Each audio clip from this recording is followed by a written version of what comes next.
राधे राधे। ओम नमो भगवते वासुदेवाय। आषाढ़ मास शुक्ल पक्ष की एकादशी देवसैनी की व्रत कथा।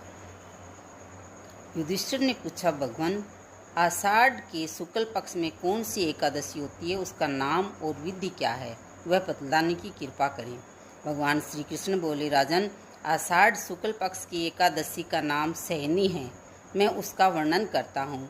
वह महान पुण्यमयी, स्वर्ग एवं मोक्ष प्रदान करने वाली है, सब पापों को हरने वाली तथा उत्तम व्रत है। आषाढ़ शुक्ल पक्ष में सहनी एकादशी के दिन जिन्होंने कमल पुष्प से कमल लोचन भगवान विष्णु का पूजन तथा एकादशी का उत्तम व्रत किया है, उन्होंने तीनों लोकों और तीनों सनातन देवताओं का पूजन कर लिया है। हरि सहनी एकादशी के दिन मेरा एक स्वरूप राजा बलि के यहाँ रहता है और दूसरा क्षीर सागर में शेषनाग की सैया पर तब तक शयन करता है जब तक आगामी कार्तिक की एकादशी नहीं आ जाती।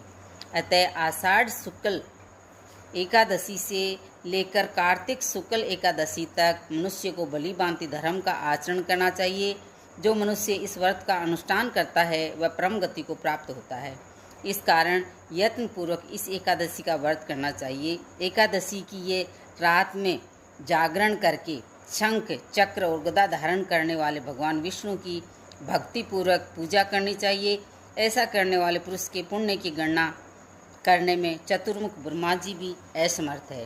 राजन, जो इस प्रकार भोग और मोक्ष प्रदान करने वाली सर्व पापहारी एकादशी के उत्तम व्रत का पालन करता है, वह जाति का चांडाल होने पर भी संसार में सदा मेरा प्रिय करने वाला है। जो मनुष्य दीप दान, पलाश के पत्ते पर भोजन और व्रत करते हुए चौमासा व्यतीत करता है, वे मेरे प्रिय है। चौमासे में भगवान विष्णु सोए रहते हैं, इसलिए मनुष्य को भूमि पर शयन करना चाहिए। सावन में साग, भादों में दही और कुआर में दूध और कार्तिक में दाल का त्याग कर देना चाहिए। अथवा जो चौमासे में ब्रह्मचर्य का पालन करता है वह परम गति को प्राप्त होता है। राजन, एकादशी के व्रत से ही मनुष्य सब पापों से मुक्त हो जाता है। अतः सदा इसका व्रत करना चाहिए, कभी भूलना नहीं चाहिए। शयनी और बोधनी के बीच में जो कृष्ण पक्ष की एकादशियाँ होती है, गृहस्थ के लिए वे ही व्रत रखने योग्य है। अन्य मासों की कृष्ण पक्ष की एकादशी गृहस्थ के रखने योग्य नहीं होती है। शुक्ल पक्ष की एकादशी सभी करनी चाहिए। इति श्री एकादशी व्रत कथा। ओम नमो भगवते वासुदेवाय। ओम नमो भगवते वासुदेवाय। कृष्णाय वासुदेवाय हरिये परमात्मने प्रणत क्लेश नाशाय गोविंदाय नमो नमः। हरि ओम तत्सत्।